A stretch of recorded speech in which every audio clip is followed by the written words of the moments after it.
A Polícia Federal descobriu um esquema em que CNPJs estavam fraudando a Caixa Econômica. Eles faziam empréstimos em nome de empresas e não pagavam. Uma pessoa, uma vítima, um camarada, viu que o seu CNPJ estava sendo utilizado pelos bandidos para fazer operações de crédito indevidas aí na Caixa Econômica, resolveu procurar a polícia. Isso se transformou numa investigação detalhada, cuidadosa, meticulosa da polícia, que já descobriu vários CNPJs sendo utilizados para essa fraude e 20 milhões de reais retirados dos cofres públicos. Eu vou trazer informações ao vivo com Nájila Fernandes, aqui no Jornal do Piauí. Nájila, boa tarde para você. Oi, Joelson, boa tarde a você e a todos que estão acompanhando o Jornal do Piauí. Assim é fácil, hein, Joelson? Pegar dinheiro emprestado numa agência bancária e não pagar. Mas como você destacou, esse trabalho de investigação da Polícia Federal resultou na operação Smart Fake, que foi deflagrada na manhã de hoje e tinha como objetivo o cumprimento de 16 mandados judiciais, entre eles 4 de prisão e 12 de busca e apreensão aqui no Piauí, em 2 cidades, na capital e também em Pedro II, e no estado do Maranhão, na cidade de Timon, que fica aqui pertinho de Teresina. Várias pessoas envolvidas, entre elas contadores que faziam aí todo esse trâmite, auxiliando as pessoas que eram chamadas, que eram, digamos, recrutadas até as agências bancárias e aceitavam fazer esse tipo de operação. Mas quem vai passar mais detalhes para a gente, como esse grupo agia, é o delegado Marco Antônio Nunes, ele que é da Polícia Federal. Delegado, muito boa tarde para o senhor. Queria que o senhor começasse explicando para a gente de que forma esse grupo agia para adquirir, de fato, essas operações de crédito. Boa tarde, Nájila. Bom, Nájila, hoje a gente deflagrou essa operação visando descortinar esses 2 grupos que atuavam concomitantemente, né? A gente buscou ligação entre eles, mas até agora ainda muito frágil.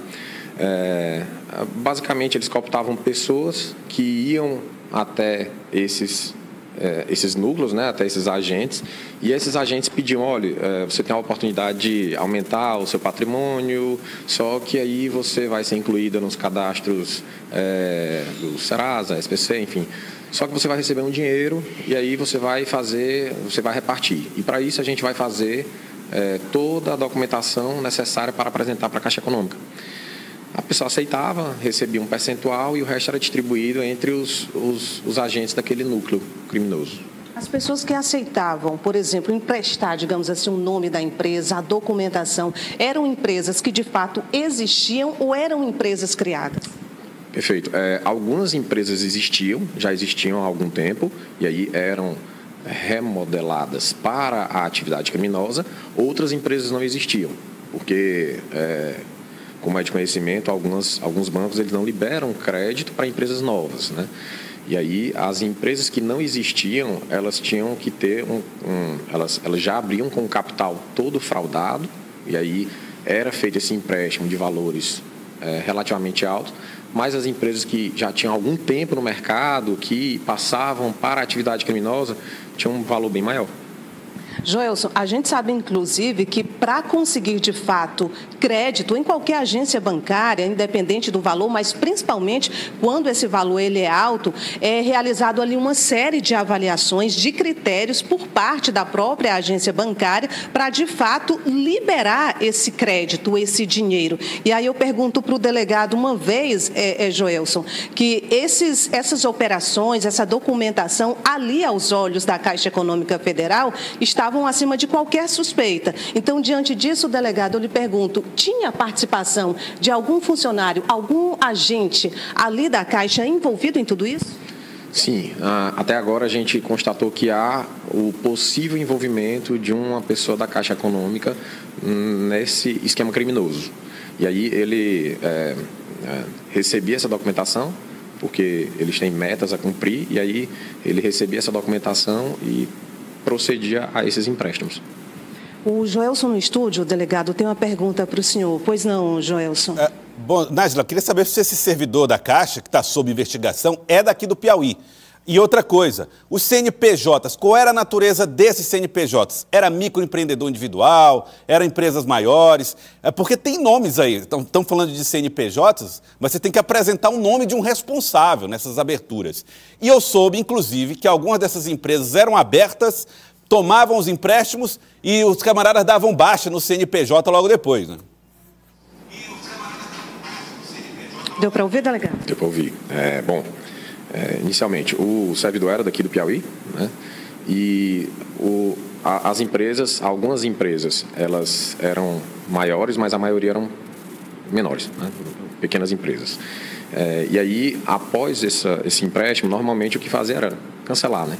É por isso que chegou a nosso conhecimento essa fraude, porque a movimentação parava, não havia o pagamento desses empréstimos, não tinha a documentação, não era condizente com a realidade da empresa, né?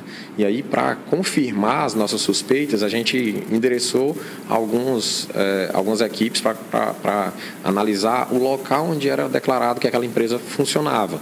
E aí, todas elas eram empresas de fachada, não existiam. Esse grupo já agia desde quando? E especificamente aqui no Piauí, no Maranhão, em Timon? Sim, perfeito. 2021 foi o início dos contratos que a gente começou a apreciar. Ou seja, um volume aí de prejuízo para os cofres públicos considerado e que pode ser maior, delegado? Olha, a nossa investigação tem em torno de 1 ano. Até a deflagração, até a fase ostensiva, que a gente chama, passou aí 1 ano. No início, eram os 20 milhões. Hoje, o valor já extrapola isso tranquilamente. Mais pessoas podem estar envolvidas, novas prisões podem ocorrer? Perfeito. A gente teve que passar uma linha, né, como a gente chama aqui na polícia.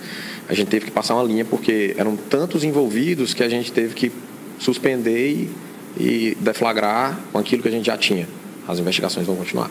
Só para a gente encerrar rapidinho, delegado, qual aquela orientação para a pessoa, inclusive, que pode achar que pode estar envolvida, não é? Não sei se todas já sabiam ou se tem alguém inocente na história, só uma orientação em relação a esse tipo de operação.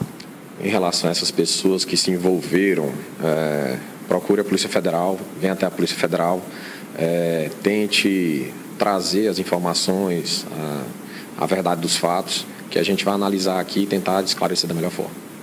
Delegado Marco Antônio Nunes, muito obrigada pelas informações. Ele que está à frente dessa operação. Joelson, só relembrando, as 4 prisões, 2 delas são prisões temporárias. 2 delas foram realizadas aqui em Teresina, uma na cidade de Pedro II e uma na cidade de Timon, no Maranhão. E as 12 buscas, os 12 mandados judiciais de busca e apreensão foram cumpridos nas 3 cidades. Como deixou claro aqui o delegado Marco Antônio Nunes, a investigação continua e outras pessoas podem estar envolvidas e também ser presas. Obrigado, Nájila Fernandes. Obrigado pelas informações. Daqui a pouco nós vamos mostrar uma reportagem da Nájila, também falando de mais uma operação da Draco. Hoje, desde as primeiras horas, a Nájila acompanhando o trabalho da operação da Polícia Civil no seu departamento de combate ao crime organizado. Obrigado, Nájila. Daqui a pouco a gente traz mais informações aqui no nosso Jornal do Piauí. É impressionante, né? E outra coisa, gente, você abrir um CNPJ hoje, se você fizer aí um MEI, você vai lá na junta comercial e abre um CNPJ na natureza lá de simples, ou seja, qualquer um.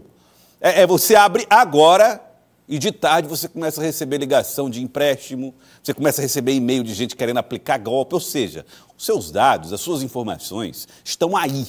E as pessoas usam mesmo para cometer os crimes. Precisamos ficar atentos, como eventuais vítimas também, na utilização do CNPJ. O pessoal aqui da Polícia Federal começou a investigação, inclusive porque um camarada que tinha uma empresa viu o seu nome lá envolvido num empréstimo que ele nunca pediu e uma dívida que ele nunca tinha feito. E aí começa todo o trabalho de investigação. Então, atenção absoluta.